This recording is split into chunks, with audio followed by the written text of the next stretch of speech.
Tired of ads barging into your favorite news podcasts? Good news. Ad-free listening on Amazon Music is included with your Prime membership. Just head to amazon.com/ad-free news podcasts to catch up on the latest episodes without the ads. Enjoy thousands of Acast shows ad-free for Prime subscribers. Some shows may have ads. Ryan Reynolds here from Mint Mobile. With the price of just about everything going up during inflation, we thought we'd bring our prices down. So to help us, we brought in a reverse auctioneer, which is apparently a thing. Mint Mobile Unlimited Premium Wireless. How to get 30, 30, bit to get 30, bit to get 20, 20, 20, bit to get 20, 20, bit to get 15, 15, 15, 15, just $15 a month? Sold! Give it a try at mintmobile.com/switch. $45 up front for 3 months plus taxes and fees. Promo rate for new customers for limited time. Unlimited more than 40 gigabytes per month. Slows full terms at mintmobile.com.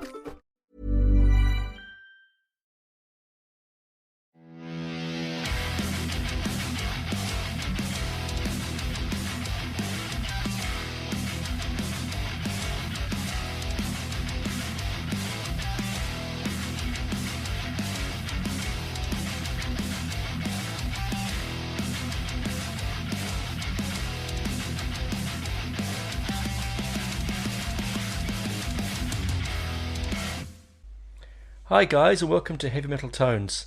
This week's episode, with your host Tony Evans, we're going to be talking about Sabaton, a Swedish heavy metal band formed in 1999 that are mainly known and thought of as a band that plays music about war and war-based themes and heroism. Now, the reason I'm choosing this band is that my good friend Benji and co-collaborator on my page, can't get my teeth in today, is a big fan, loves them. He's a big, well, fan is the wrong word, but he's very interested and fascinated by war and war themes, particularly the First and Second World War. And so this band falls right in his lap.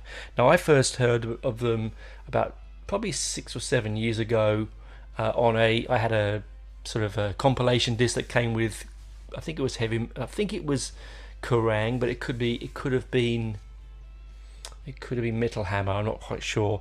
Anyway, so listen to it, okay, it's not that bad, sort of, it didn't grab me, but I wasn't really looking for that kind of music at that particular time.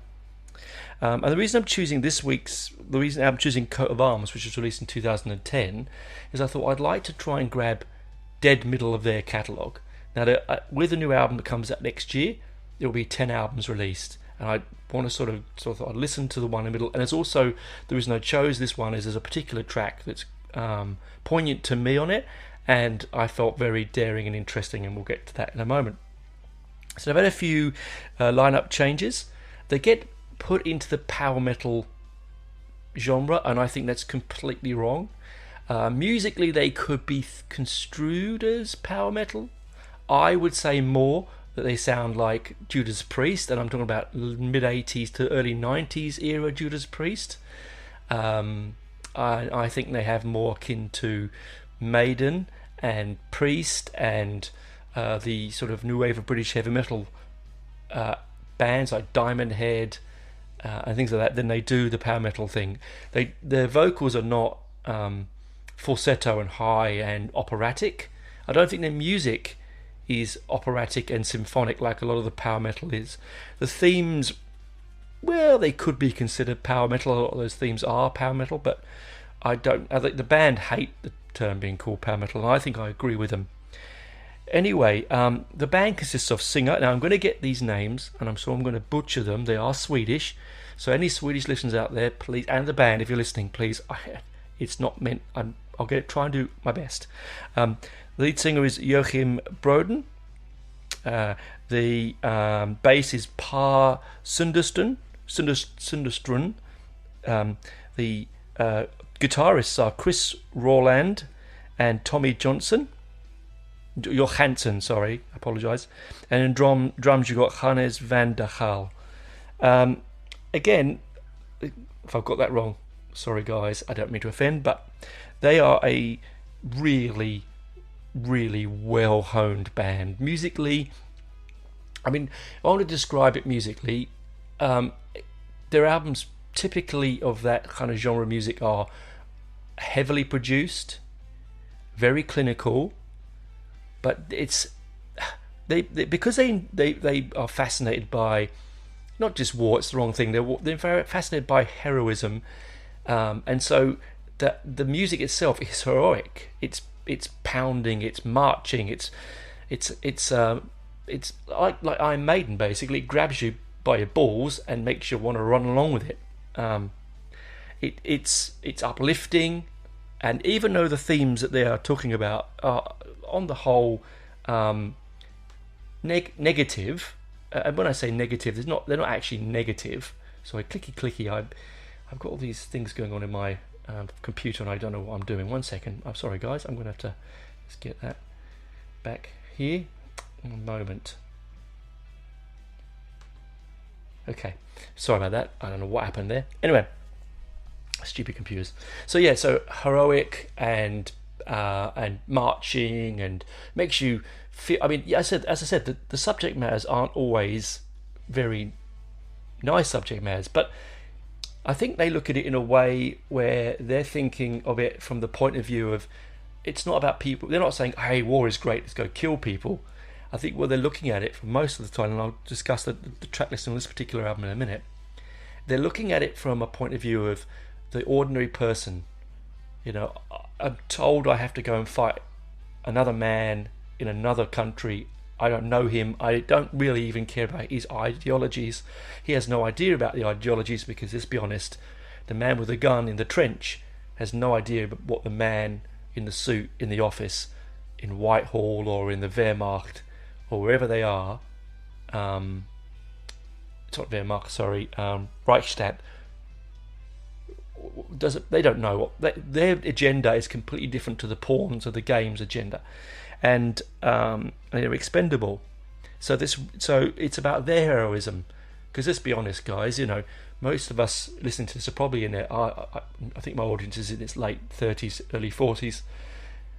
We've all had family. Well, I've got older family. My grandfather fought at the Battle of Monte Cassino in Italy, and my great grandfather was at Passchendaele, and my mum's father was worked at the Ministry of Education in the Second World War. He's not fighting, but he was doing his bit. Now, he was also an air raid warden in the Second World War as well. But it's about those people. It's about that, isn't it? It's where it comes from. It's where the fascination is. It's not about the minutiae of the government, but the poor buggers with the guns that are told to fight. Anyway, so that's what fascinates about this band. So the music, yes, it's not intricate, fast guitar solos and bass solos and drum solos. It's very tight. It's very musical. The vocals are so unpower metal. I mean, you know, Joachim's vocal is just perfect for this kind of music. It's bombastic. It's impressive. It's soaring. It's gravelly when it needs to be, and it really does make. I listen to this stuff, and I'm there at the battlefield. I can smell the cordite and hear the explosions. It's just amazing, really. Well done, you guys. I know it's difficult to and not always lucrative, although the last album of theirs was #1 in Germany and Sweden. So it's not lucrative as such because it's not radio friendly. But let's face it, most of the stuff that we listen to at this channel and this program are not radio friendly. Anyway, so to the album, Coat of Arms, released in 2010. Now, what other bands were out then? Interestingly, Maiden had just released Final Frontier. You had Ozzy Osbourne had a new album out. You had Ghost with their eponymous first album. You Accept. You had Dimmu Borgir, Blind Guardian.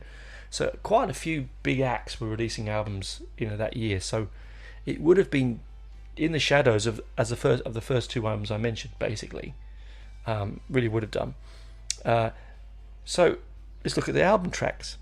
First track, let's look at the opening title track, Coat of Arms. It's about the Greco-Italian War. So about the Italians and the Greeks fighting in the Second World War, and honestly, it's I think the weaker of the song on the album, but I open with it, and it seems to work. I mean, it's soaring and intelligent, but the subject matter doesn't grab me. It should do, because my grandfather fought in Monte Cassino, which is in Italy, but it's anyway, that aside, it's still a great song. It was their single off the album. But we move into the second song, Midway. Now, Midway, the Battle of the Midway, was in the Pacific Theatre. Probably a lot of intelligent people believe that is the most important theatre of war in the Second World War, and it's a sea battle. Of course, it's the Midway, so you can hear the waves, you can feel the thunder of the torpedoes, you can smell the sea air in this song. It's really, I think, the strongest song on the album. They don't march along a very long pace, they're 4 or 5 minutes long each song. It's only a 37-minute album. It's that lovely sweet spot. We're not hanging around, Then we march into Uprising. Now, this is a really, really interesting song, and I urge you to listen to this song and then look up about the Warsaw Uprising. You can get on Wikipedia. It will, if you don't know that subject, there's lots of podcasts around it, there's lots of YouTubes around it, there's lots of pages dedicated to it. It's a fascinating subject.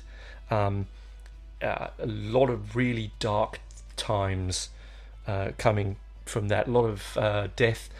Very, very, very dark song, I think, but not played dark. I mean, again, dark themes, about the Warsaw Ghetto and so on, but it's quite dynamic, and again, I really liked it. I thought it was a good middle track song. Then we move into Screaming Eagles. Now, this one I didn't know about. I had to look this up. Now, I listened to a Second World War related podcast, and I know most of the stuff that's going on, but I didn't really know much about this one. This is about the 101st Airborne at the Siege of Bastion.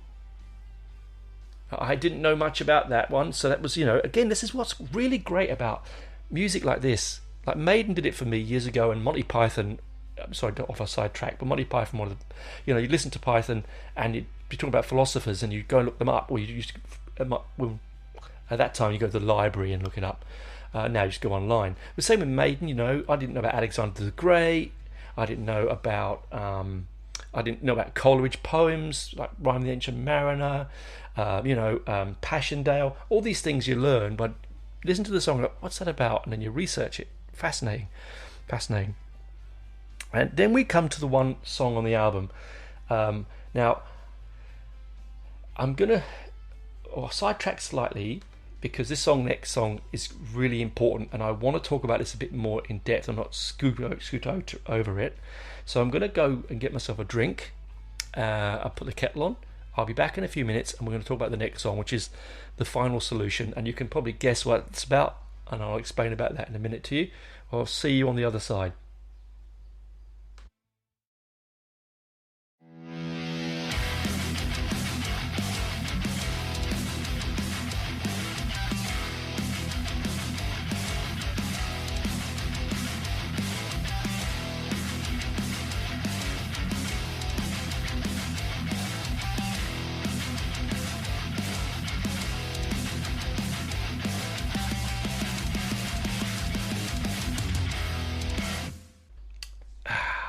Welcome back, guys. Nothing like a nice cup of tea, I mean, I do show my heritage there.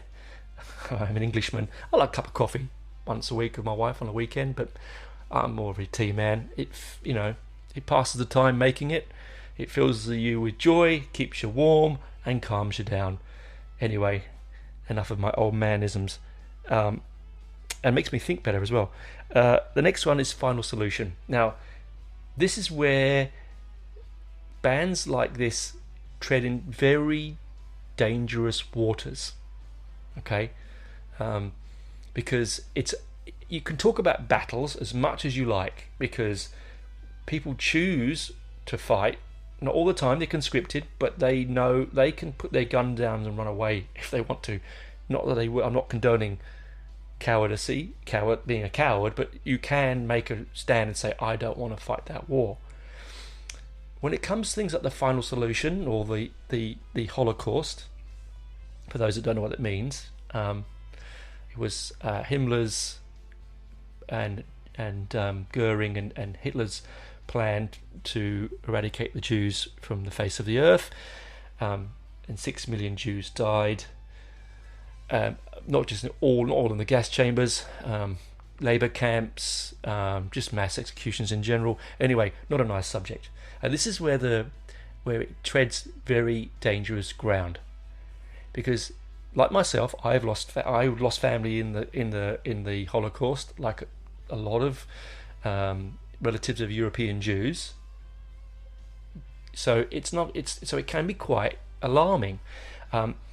What bands they've got to be very careful of is they're not A, glorifying it, B, you giving enough reverence to the matter, but C, just in general putting a story like that to music. I mean, Slayer did it with Angel of Death, but they were talking about, I mean, to be fair, I love that song, but they're doing it's about Mengele and the camp doctors and their experiments. And they dance a fine line there between entertainment and just downright not right. Now, with this song, with Final Solution, as Benji said, he found himself singing along to the lyrics. And you think to yourself, oh, hang on, singing along to a song about genocide.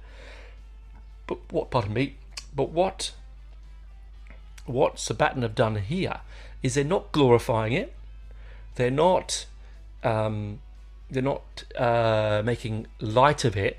What they're saying in the lyric actually is basically keeping that memory alive. Now, we know that it will never die. The amount of literature and information written about the Holocaust, which out there, is not going to disappear overnight.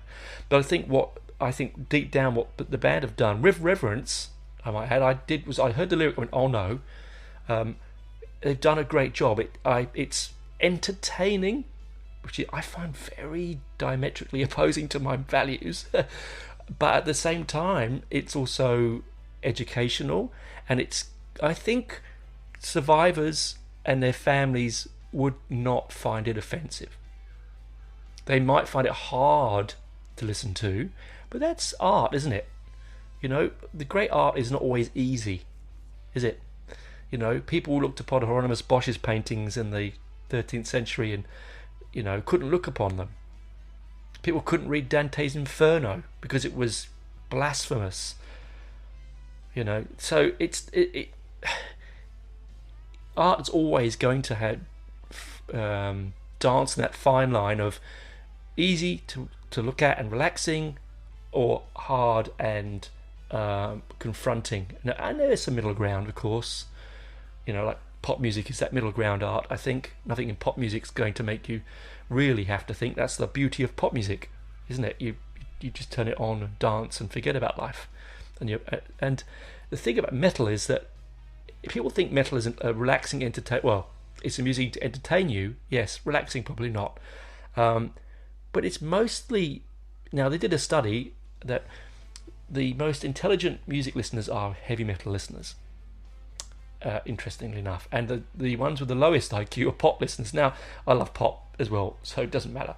But what it means is that people, when they listen to heavy metal, they want, most of the time, they're quite intelligent. They'll go off and Google about, like I did, the 101st Division, and you know, things like that. So when you get to that song, please do me a favour and don't. If you think it's going to worry you and skip over it, don't. Do give it time to listen to it, because that not listening to it is offensive to the survivors, I think, because it is reverential in respect, and it is confronting at the same time. Musically, it's really catchy, which sort of saves it as well. Anyway, next one. Where do we go from there? Then we go into Aces in Exile. Now this is really, oh my God, I love this song. This is about the foreign pilots at the Battle of Britain. So again, if you don't know much about the Battle of Britain, or which was the most concisive battle in the history of the modern world, I truly believe, actually, because without us, the Brits, winning the Battle of Britain, and us suing for peace that that Germany wanted us to do, it would have been the end of civilization as we know it. It really would have done.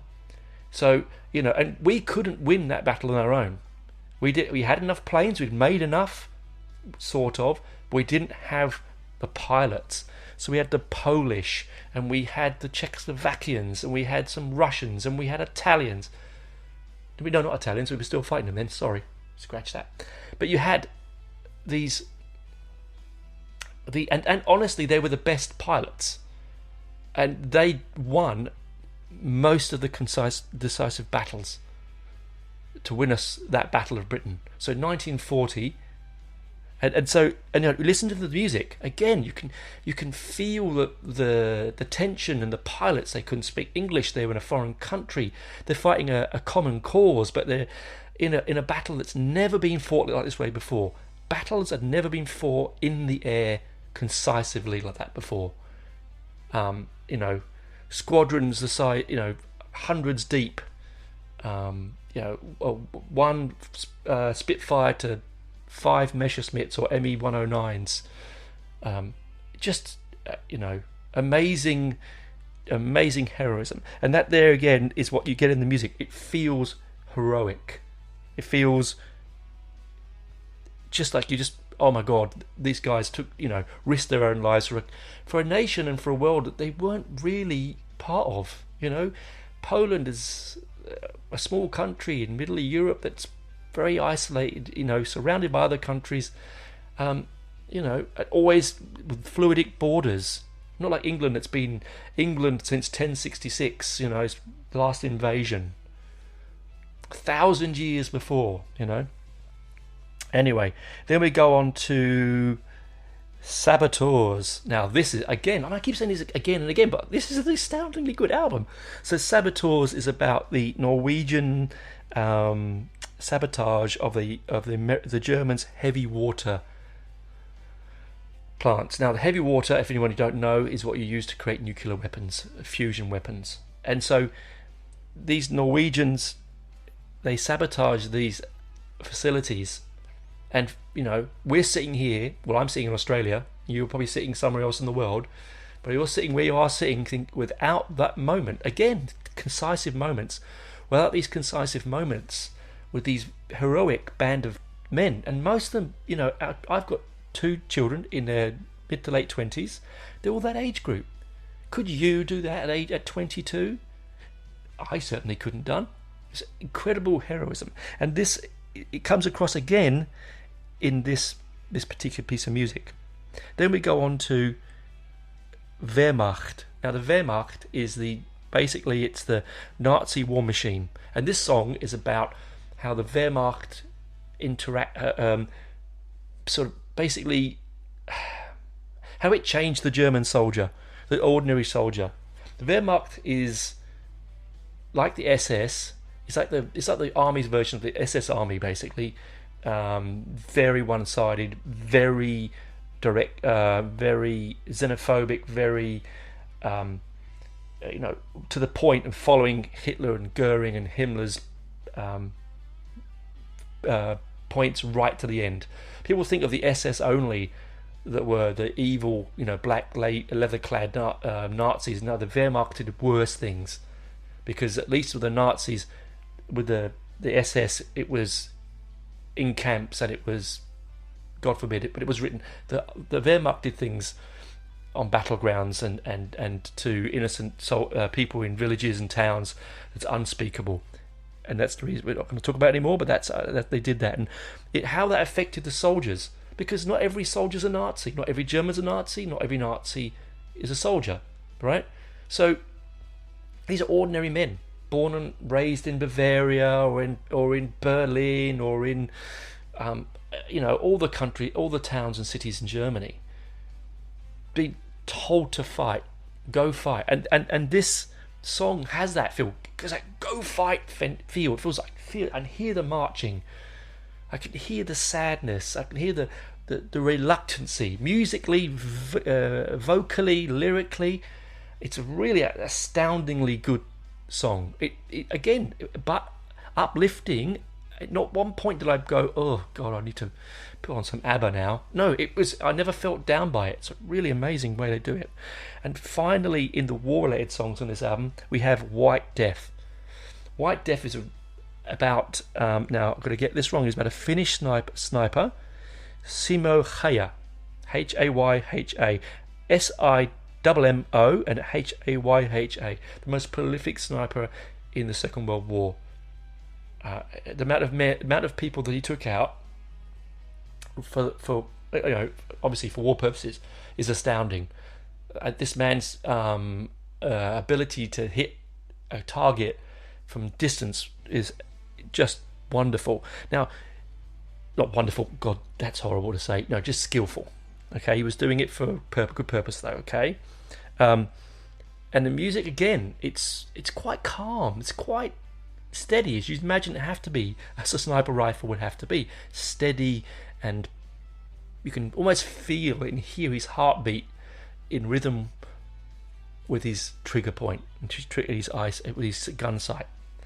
And really, if you're really interested, what this band does, it has a YouTube channel which you can subscribe to, and all the songs they produce, they have a video history about what the song is about, how they made it. You know, about there's a documentary about Simo Hayha on there. You can go and listen to about the Final Solution, the Wehrmacht, or the Warsaw Uprising. I'd urge you to do that. It is pretty amazing. Finally, the album ends with a non-war related song. It's actually a heavy metal tribute. It's called Metal Ripper. I loved it. I thought, what a way to end an album. It is a tribute to all the bands you love.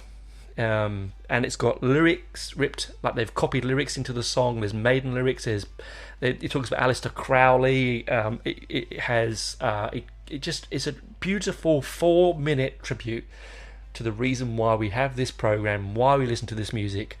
It is really fun, and I think I'd like to hear more of that from them.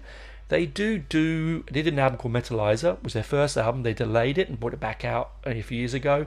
It's not a great album, to be fair. It's a bit shoddy, and it's a bit dated and a little bit. Sorry guys if you're listening to this, because you obviously brought it out late for a reason. It's not what we would expect of when we put Sabaton on, but this song could sit on the album. This is great fun. All right, you put it on and you smile, and I had to listen to it 4 or 5 times before I could get the lyric down without going on Wikipedia and getting the lyric. I urge you to listen to it and see if you can, every time you hear it, you can hear different bits into the music, of the band you love. There's all sorts of things that name drop and copy in this song. It is so much fun. All in all, I'd say I'm going to go back now and listen to all their albums. I might do that this afternoon and from Nick onwards. But Sabaton's Coat of Arms 2010, you can get it on Spotify, you can get it on iTunes, you can watch the video clips on YouTube. Do it. Even for people who don't like it's not power metal, but bombast and it's almost progressive. Really, if I think about it, it almost has a progressive feel to it. Just give it a go. I've skated over. Look, musically, as I said, I think I've covered it musically. They're just so clever. But each theme of the song, each one they've written on this album is solid gold. I truly mean. I don't think there's one where I've gone skip. I didn't quite like Coat of Arms, but I think that's because I didn't quite get the subject matter. I'll, again, once I've watched the video about it, go back and see if it changes my mind. If there's any of the songs on there that you find difficult to listen to, or I don't understand it, go and watch the video about the making of it, the story behind the battles or the heroism. Now, not all their songs, as I said, on their albums are Second World War or First World War. They do a lot just about heroism, and they do about knights and all sorts of battles. They go back 1,000 years. They stick in First World War, Second World War. Their last album, The Great War, brilliant. Yes. Anyway, that's enough for that album. I'm just going to sip some tea, and we'll go talk about our closing chat, won't we? Talk on the other side, guys.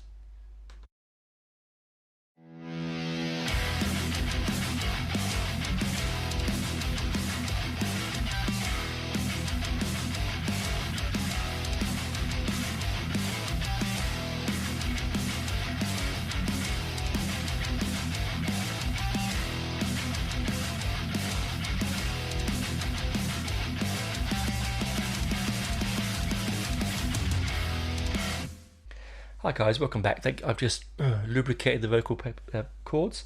So in conclusion, bands that focus mainly on one subject, how do I feel about it?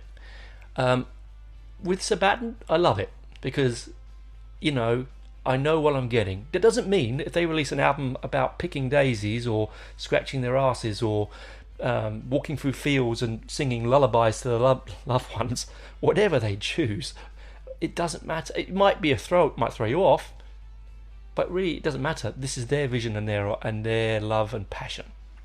But some bands who stick to one focus can get lost in their voice, in the sound of their own opinions. Some of the Viking metal stuff I find difficult to listen to. I like it musically, but I tend to zone out lyrically.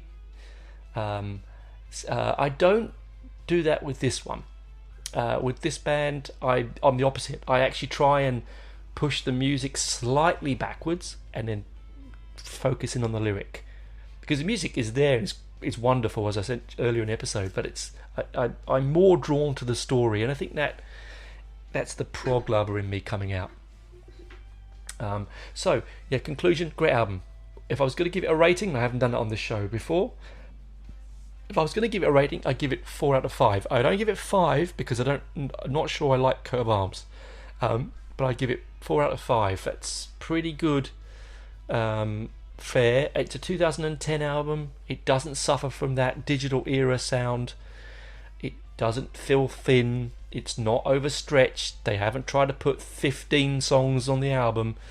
They've just gone with a core. And if you listen to the Spotify copy, there is some instrumentals on there. Although it says instrumental, but there's vocals. I'm not quite sure they've got that right. Anyway, yes. So 4 out of 5, definitely. I cannot wait for the new album next year. Their artwork is phenomenal. Benji will tell you, I think he's now onto his 11th t-shirt of theirs. I bought him one for his birthday, the Bismarck. It's just fantastic. They just have a very theatrical way, and I think they're very on par with bands like Maiden and Priest on that respect. You just enjoy wearing their merch and owning their records. Anyway, guys, I hope you've enjoyed that. I hope that you do go out and listen to this album or something by them, even just one of their songs. Don't have to do the whole album. If I was to pick a song to listen to from this album, it would be, I have to say, it would be Final Solution. Daring, powerful, evocative, and very musically interesting. Anyway, we'll see you on the other side, and have a good one. Bye, guys.